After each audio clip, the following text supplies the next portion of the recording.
Good morning, all my dear students. Today we will learn new point, and name of the point is the brain. So let's get started. The brain is like a supercomputer. All our actions are controlled and coordinated by it. All of you know what is meant by computer. Okay, and how computer works. So the brain is just like a computer or a supercomputer. It works just like a computer.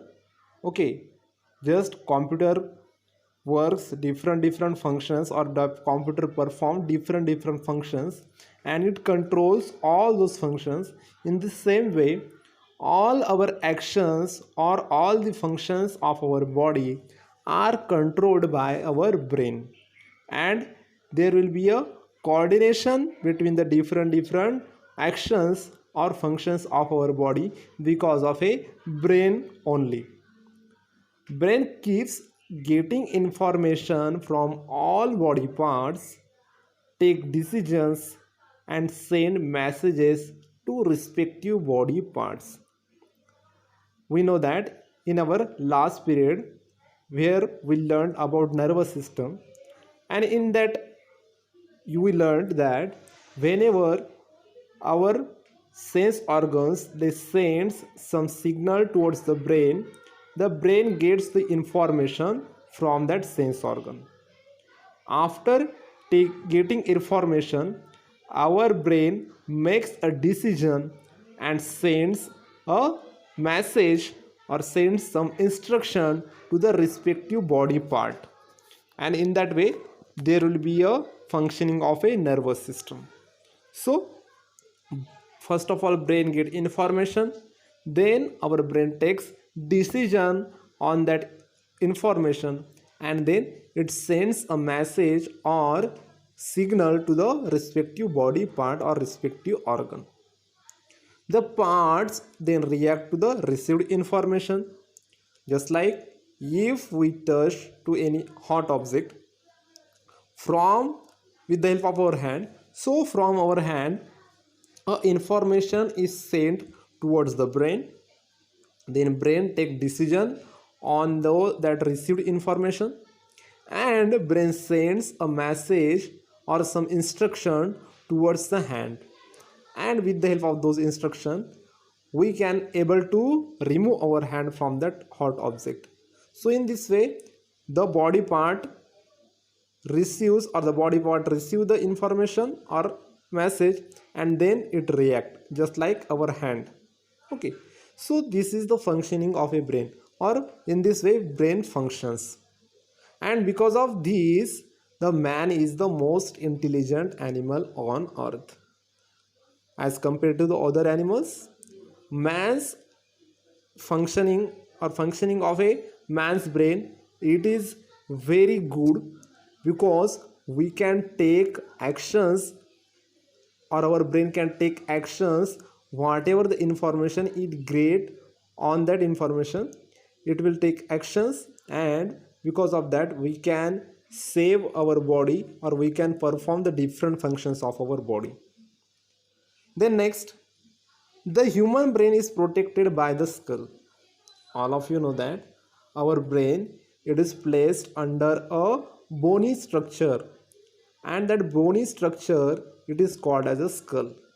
Our head, it is made up of a bones, different kind of a bones, and the structure of that bones, it is called as a skull.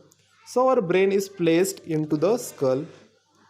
The brain resides in a safe location, and because of that skull, or because of the bones, our brain, it is a safe at that location, or it is safe inside the skull. A clear liquid that works as a shock absorber against jerks and injuries fills the space between the skull and the brain. So inside this skull there is a gap between the brain and the skull or bone of a skull, and this gap, it is filled by a clear liquid or transparent liquid and this liquid works as a shock absorber, means it absorbs a shock. Sometimes, let us see, accidentally there will be some injury or some things are shot on our brain, and because of that our brain gets a jerk. So to protect from such kind of a jerks or injuries, there is a clear liquid in between the brain and the skull which absorbs that injuries or which absorbs that jerks, and it will not let that jerk reach up to your brain, and in this way your brain can be saved. That liquid, it fills the space between the skull and the brain, and in this way it can absorb the shocks or jerks from the outside. Now let us move towards the parts of a human brain. Human brain, it is consisting of a different parts. So let us see which are these parts. So human brain, it is having three main parts. The first is cerebrum, second is cerebellum, and third is medulla oblongata. So let us move towards the first part of the brain, that is cerebrum. The largest part of the brain, it is the cerebrum. In a brain, this cerebrum, it is the largest part of our human brain. To able to fit into the skull, it has many folds. If you observe the figure on this page, you will see this is a figure of a brain, and it is not a, or surface of a brain, it is not a plane, it is having a folds. So these folds are due to feed the brain into the skull properly. Because of this, because of these folds, our brain, it fits into the skull properly, or it fit into the skull properly. Then our sense organs are controlled by it. It is our intelligence headquarter. So the sense organs of our body are controlled by our brain. So which are the sense organs? We know that we have 5 sense organs, just like skin, eyes, ear, nose, tongue. So these sense organs, they are controlled by the cerebrum, and it is called the intelligence headquarter of our body. Why it is called the intelligence headquarter? So let us see. Because with the help of cerebrum, we are able to think, we are able to remember anything, or we are able to learn, we are able to reason, and we are able to take decisions because of this part. That's why it is called as the intelligence headquarter. Then let us move towards the next part of the human brain. It is cerebrum. So the second most important part of the human brain, or main part of the human brain, it is cerebellum. Below the cerebrum lies the cerebellum. If in the given figure, if you observe it carefully, you will come to know that cerebrum, it is shown by a yellow color part, or along with yellow, blue or green color part, it is also of a cerebrum. But cerebrum is just below the cerebrum. In figure you can observe it. Okay, cerebrum, it is just below the cerebrum. The coordination of the muscles is managed by it. This cerebrum part of the brain, it manages the coordination of the muscles in the human body. We know that we perform different functions of our body with the help of a muscles. So in order to coordinate all the muscles, and in order to carry all the functions with the help of muscles, this part, it coordinates all the muscles and its function. It is called the seat of coordination. and that's why this part of the brain, it is called as the seat of coordination of a human brain. We are able to balance and maintain upright posture because of it. Because of this cerebellum, we are able to balance ourselves. We can maintain our upright posture because of this part of a human brain.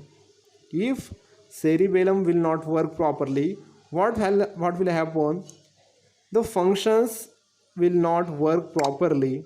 We would just lose our coordination and our movements would become jerky. We will not able to stand properly, or we will not able to maintain our upright posture properly. We may feel jerks, and in that way our functions of our body will not work, and there will be not a proper coordination between all those body functions. So in this way, cerebellum, it is important for the functions of the muscles and for the coordinations of the different functions of the human body. Now let's move towards the third main part of the human brain, that is medulla oblongata. So below the cerebellum lies a bulb-like structure called medulla oblongata. In the figure, if you observe, below the cerebellum there is a small bulb-like structure, and this small bulb-like structure, it is called the medulla oblongata. The brain and the spinal cord are connected through it. This part of the brain called as the medulla oblongata, it connects our brain and spinal cord. It makes a connection of a brain and spinal cord. It is called the brain stem, as it makes the connection between the spinal cord and brain. It is called as the brain stem. Just like a stem of a plant, it is named as a brain stem of the brain. Actions like breathing and heartbeat are controlled by it. Our breathing process or inhalation, exhalation of oxygen, that is called the breathing, and heartbeat of our hearts are controlled by this medulla oblongata. So in this way, these are the three main parts of the human brain and their functions. Now let us see one interesting fact about our brain. We have 100 billion cells in our brain. Inside our brain there are 100 billions of cells. When nerve cells die, they cannot be replaced. When these nerve cells die, okay, they are not replaced by another kind of a nerve cells. There are more nerve cells in a human brain than there are stars in the Milky Way. So we know that in the night sky we observe infinite or innumerable number of these stars, but the number of cells in the human brain are more than the number of the stars in our Milky Way galaxy. Milky Way, it is the name of our galaxy. So number of the stars in Milky Way galaxy, they are less than the number of the nerve cells present in our human brain. So we know that we cannot count the stars in the sky, okay, that, and our nerve cells are more than those number of the stars. So we can understood, or we can assume how many or what a large number of nerve cells are present in our brain. So this is all about the brain, its main parts and their functions. So today we will stop here.